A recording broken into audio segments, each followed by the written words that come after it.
Hey, hey, hey, everybody. Welcome to Professional Photography Tips with me, Josh Cripps, where we like to help you master your camera, understand composition, rock Photoshop, and have a lot of fun doing photography. Today, we're doing another critique session where I grabbed a couple of photos from the Professional Photo group on Facebook, and I'm going to crank through these images. I've got 3 images for you today, and I chose 3 of them because they all help illustrate my most important rule when it comes to composition, which is fill the frame with what you like. Like I said, I got 3 images to get through, so let's just dive in, let's get going, and let's see what's happening. So the first image comes to us from Kathryn Langan, Pomes.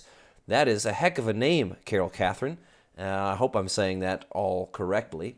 But so this is a photo that Carol brought to us from the railroad bridge on 5 Mile Lake near Reedsport, Oregon. And she says this is just a JPEG. She wants a little bit of feedback before she starts crushing the raw file into something really amazing. Well, Carol, my first thought here is that you have already told yourself exactly what you need to do in the comment that you left on this image. You're saying this is a photo of the railroad bridge on 5 Mile Lake. Well, here I see actually quite a lot of stuff in addition to the railroad bridge on 5 Mile Lake. Now this is where my attention is drawn immediately, right here to this bridge. I think that is definitely the most attractive part of the photo, and that's where my eye wanders. Now part of me wonders, well, now where does it go over here? There's this big expansive forest, and oh, my eye can't quite follow it all the way. I don't know if it comes out over here. Does it go up this way? I don't know. So what I would say is that perhaps the best thing you could do to really enhance this image would be to narrow the focus of it. Fill the frame with what you like. That is my #1 rule for composition. And if you follow any rule, that's the one to follow. That's the only rule in photography you should never break. And so when you say this is a photo of the railroad bridge, I think you should make it a photo of the railroad bridge. Now you could do something kind of extreme like this. And to be honest with you, I think that's already a bit of a better start because a lot of this forest, as beautiful as it is over here, is it's not adding to the photo. So if you can simplify it by doing something like this, that's better. Now I understand you might not want to do that because then you lose some of the sky up here. The photo maybe starts to feel a little bit claustrophobic. I can totally understand. So if you want to include some sky, that's totally fine. But I think by simplifying the image this way, you're going to add a little bit of punch to it. Now, as far as what you can do to the raw file to help it jump out a little bit more, here's a couple of things that I think could help you. One is the image feels a little, overall, a little bit green to me. So I added just a simple color balance layer here with some minor magenta tones, a little bit of green, so added some magenta, added some cyan, and added some blue to cut off a little bit of that green tone. Your sky up here is a little bit pale. There's very little color up there. So I went ahead and added a curves layer to add a little bit of blue to that sky to help it kind of match the tones down here in the foreground. And I added a curves layer just to help punch up the image a little bit. You can see the histogram shows you have a fair bit of space up here before you hit your white point. So I added that curves layer just to give it a little more contrast. Now you'll notice when I do that, you have this darker corner up here. And I don't know if that you already applied some vignetting or if that's just from the lens, but obviously you can see now that the left-hand side of the image is darker than the right-hand side. So I also just applied a simple little vignette like that to kind of help balance things out. So that's my suggestion for you there, Carol. That's the final image that I see it versus where we started out. Basically just narrowing down the focus, adding a couple little minor color tweaks, and I think you're good to go. Let's jump on to the next one here. This one comes to us from Sean Rooney. Now, this is really, what a cool scene this is. Sean said this is from the Tombstone Mountains in Yukon Territory, Canada. Now, that sounds like an amazing place to go. I mean, just look at these peaks. I want to be there. This is such a cool scene. You have these little shrubby trees. You have this, it looks like maybe it's fireweed. I can't really tell from the photo. So this is a great scene. But there's a couple, this again, the whole theme of today is fill the frame with what you like. And one of the ways you can always figure out if you're doing that is to ask yourself, am I interested in all of the stuff that's going on in my photo? Or another way to put it is, have people seen what's in my photo before? And if the answer to that question is yes, you might as well get rid of it. So in a situation like this, you've got a lot of blue sky here, Sean. And so I think this image could actually benefit, if you're going to keep it as is, from a bit of a crop. Now, if you take this into more of a panoramic crop like this, now you're cutting out a lot of that blue sky, which is, it occupies a lot of real estate without providing a lot of interest for the viewer. So doing a panoramic crop like this could certainly help. Now, the other thing I noticed that's going on here is you've got this tree right here, over here on the left-hand side, which sort of bounds the left side of the frame. But over here, it's sort of empty space. So you might be able to balance that also by cropping in a little bit over here. Now, this tree kind of helps to balance out that tree. You may also consider cloning out that offending branch poking in from the edge, which is a little bit of a distraction. Now, the other thing that I think that this scene could really maybe benefit from is, this is such a cool location with an amazing subject matter and great foreground, great background. Obviously, it was taken in sort of midday light, and you can see that consequently there's quite harsh shadows here in the foreground, so it looks a little bit busy, right? You have all the shadow highlight, so it looks a little bit chaotic. So what you might be able to do, well, depending how close you live to the Yukon Territory, I would suggest this particular image, if you were here rather than sort of midday, sort of towards the end of the day, where you could get some nice soft light across that foreground, that would be fantastic. If you got lucky, you might get some clouds up through the sky. I kind of photoshopped in a fake sky here just to see what it might look like. And I already have to say, I like that, even though it's obviously photoshopped. I wouldn't necessarily recommend doing that.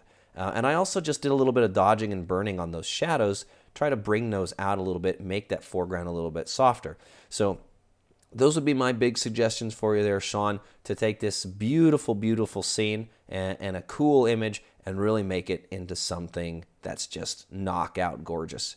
Now, one other suggestion maybe would be to, these mountains are fairly far away, so I don't know what the feasibility would be to get closer to them, but you could really increase their impact by just being closer to them. I always recommend the best zoom lens is your legs, but if you can't get closer, then you could zoom in and help that impact of those mountains a little bit.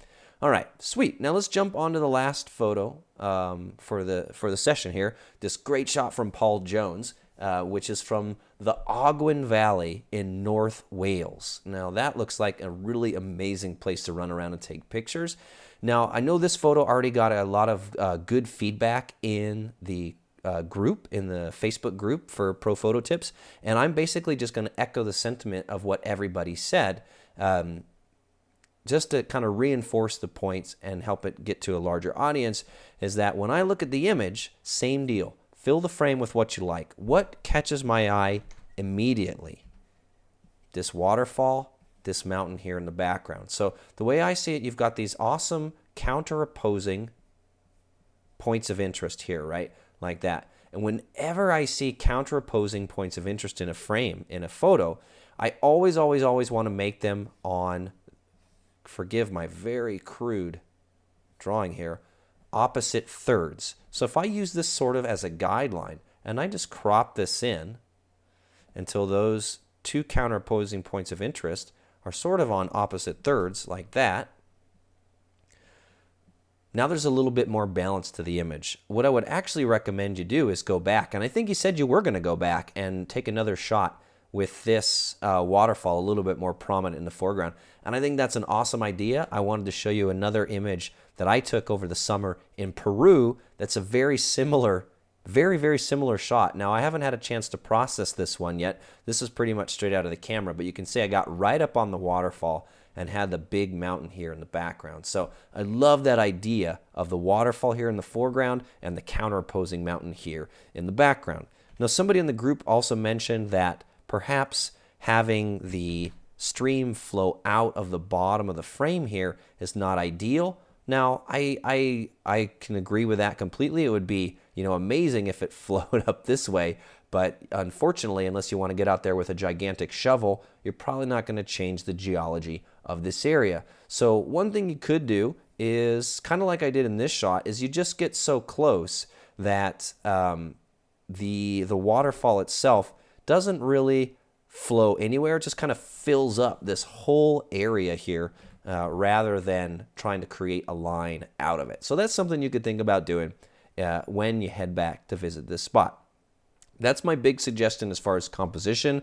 As far as this particular image go, just a couple of minor points that I think could make it a little bit punchier would be, I like, you have all this snow back here, and the snow up here in the foreground is very white, and back here it's a little bit more pale. Now, I don't know if you're using a grad filter, but that might explain that. So, no, I made a couple of curves adjustments. I just got to find the right one. There it is. So something like that. Try to brighten up the snow here just in the background in this area. I think will help. The other thing is you have this great, beautiful, dramatic sky.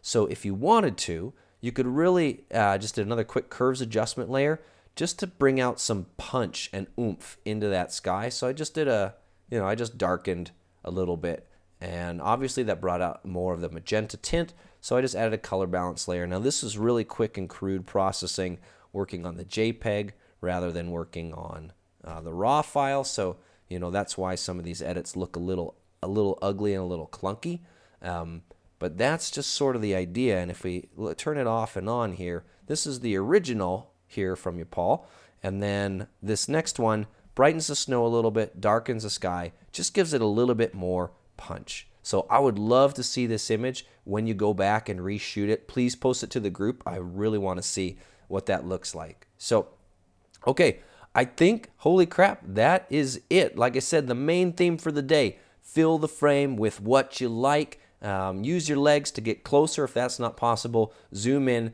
but always want to fill the frame with what you like and get rid of all the extraneous stuff, all the boring stuff, all the stuff that you think is not interesting. Now, if you guys want to have your photo critiqued, please post them to the Professional Photography Tips group on Facebook. There is a link in the video description down below where you can find out how to join that group, how to get critique, and how to get awesome feedback on your images to become a better photographer. Now, if you liked this video, I would be absolutely honored if you subscribe to me here on YouTube and share this video with your friends. You can also check out some of these other videos, like how a really awesome technique to make your watermarks nearly invisible in Photoshop, or if you've been struggling with how to get super sharp, I can't speak right now. If you've been struggling with how to get super sharp shots, check out this video and I'll show you how you can get a sharp shot every time, super simply. You can also join my newsletter for lots of great exclusive content, or if you would like to learn from me in person, improve your photos on an on-location workshop. I teach workshops with some truly outstanding photographers in beautiful locations all around the world, like New Zealand, Yosemite, and Washington. So you can find those at sea2summitworkshops.com. Okay, cool. Thanks a lot, you guys. Until next time, have fun and happy shooting.